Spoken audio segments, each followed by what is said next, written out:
So today we're going to talk about friction, how it behaves, and how we can apply it to thinking about forces.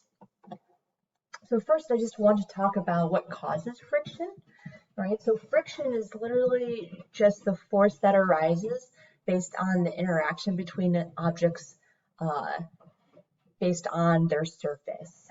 If we kind of zoom in on even what we consider smooth objects, so maybe two sheets of metal, microscopically, right? So here, I believe this is an electron microscope image, but don't quote me on that. Well, we'll see here the surface actually is rough. So when we have, let's say, two objects sliding against each other, these little raggedy pieces will kind of catch on each other, right? And that's what causes friction kind of microscopically. That being said, we're going to think about friction more macroscopically, so kind of on a big picture scale. So when it comes to the force of friction, it's everywhere in everyday life. We can kind of get complicated when it comes to friction, but we're going to keep it pretty simple, and it can be modeled pretty simply as well. We'll talk about the mathematical model in a moment. But there are really four main types of friction, that being static friction, kinetic friction, rolling friction, and then fluid friction. So what we're going to be focusing on this unit is static and kinetic friction. Rolling friction I'll mention briefly today, and then basically never again throughout the rest of the school year. I've never seen it on the AP exam. And there's also fluid friction. So this would be air resistance or drag. You can find this in chapter 5.5 of your textbook, but it's not going to be assessed. All right, so we'll first talk about static friction. So let's picture the situation that's depicted here on the right. All right, so let's pretend that's you, and you're pushing a really big, we'll assume this is heavy just for the sake of making it easier to visualize what's going on. A really heavy box. All right. Now, if you try to push a really heavy box, right? If you push on it lightly, let's assume it doesn't move yet. All right, and then you can push on it harder, and perhaps it's still not moving. All right. The reason why it's not moving yet is because of static friction. All right.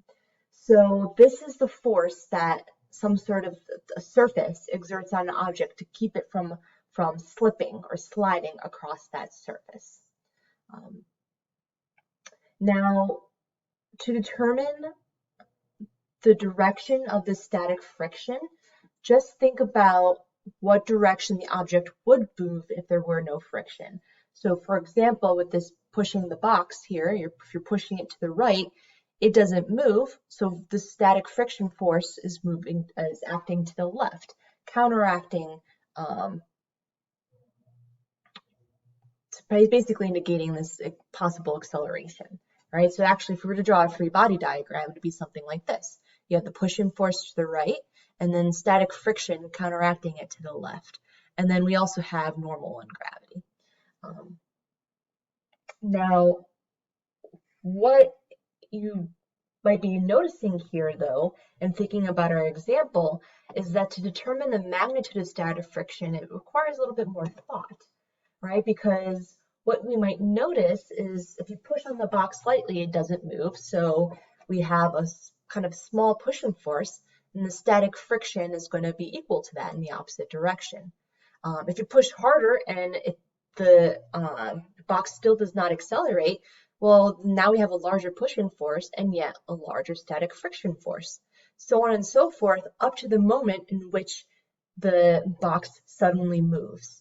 So there's going to be a maximum pushing force that you can apply and a maximum static friction force, therefore. So static friction is not always the same number. So that's something you have to be careful with and realize. But it does have some maximum value. We found, when I say we, I mean scientists, have found that the force of friction is actually directly proportional to normal force, right? We could do some experiments to realize this, but you can kind of see this, maybe not the direct proportional part, but you can see that the larger the normal force is, the larger static friction would be. So for example, pushing a light box versus a heavy box, right? The heavy box is harder to push. It has more static friction to it. And that's because the weight has increased, which would then imply that the normal force would increase. Now what you see here, so we have an equation. The force's static friction maximum value is equal to mu times the normal force, right? So this here is the Greek letter mu, and it has a subscript of s here, meaning static. And what mu is, kind of in terms of this equation, it's a proportionality factor, right? So this force's static friction is not equal to normal force, but it's directly proportional. So this is a proportionality constant. Kind of more physically what it means, it's representative of how kind of sticky the object is with the surface. So the larger the coefficient of friction is, the harder it is to make the object slip or slide. Now, in terms of what typical values for mu is, it's typically between 0 and 1, but it can be larger than 1. It's also not going to be smaller than 0. All right, so it's always a positive number and typically smaller than 1. So to kind of summarize static friction, right, you can read through this here, but I just want to verbally emphasize the last point here. We can also write that the force of static friction is less than or equal to mu times the normal force, right? And this is because the maximum value is equal to this, and force of friction can be smaller than that. So we could write it as an inequality. We'll see later on here why I'm mentioning this inequality. All right, so this is about the type of friction that's acting on a stationary object. Now, the example I gave with the person pushing the box, right, that is on a flat surface, but static friction can also occur on angled surfaces. So, for example, you could have, we'll do a dangerous example, your phone on your textbook, right? But if you start lifting your textbook, start angling it, at some point your phone's going to slide off, right? So again, we do have static friction going on there because perhaps as you first start to angle the textbook, your phone does not slide, right? So then that static friction force would be acting up the ramp, so up kind of your textbook, so to speak. But we can also have what's called kinetic friction, right? So where static means still, kinetic means moving, but in particular, sliding, all right? So kinetic friction is associated with sliding objects. I'm going to emphasize the sliding again because that's very important. Sliding or slipping is another word for that. Now, for the direction of this force, for an object moving in a straight line, it's going to be opposite the direction the object is moving across the surface, right? So if the object is moving forward, the kinetic friction is in the backward direction. I emphasize straight line here because later on we're going to talk about what happens when an object is curving or moving in a circle, and the answer is going to be different. But for the time being, this is how you can determine the direction of the kinetic friction. Now, what's nice about kinetic friction is, unlike static friction, it has a constant magnitude. The force of kinetic friction is always going to be mu times the normal force, but in this situation, our mu it's going to be a different proportionality constant, right? So it has a subscript of k here for kinetic. All right, so this is known as the coefficient of kinetic friction. Now, what you might notice, again, if we go back to our example of pushing that heavy box, right, is if the box is still and you're pushing it, and you finally get it to move, what you'll notice is that after you get it to move, it's actually easier to keep pushing it, right? So this is because the coefficient of static friction is larger than the coefficient of kinetic friction, right? So when it's moving, it's going to be easier to push because of that. All right. So just note that then the magnitude of kinetic friction does not depend on how fast the object is sliding either. It's always going to be equal to this value. So the only way that this can change is if the normal force acting on the object has changed. When it comes to coefficients of friction, both static and kinetic, this is entirely dependent on the surfaces that are interacting. So for example, the coefficient of, let's say, kinetic friction, if we had, I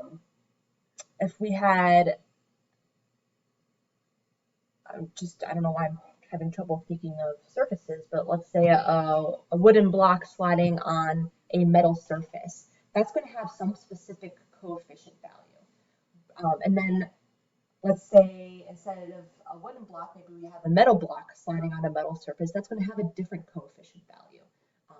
But those are unique to those two surfaces interacting. So in fact, there's been tables and charts made of different types of surfaces and their coefficients of friction with them. You can look them up online. Now, if we were to graph, and let's say, well, here I have force of friction versus force here.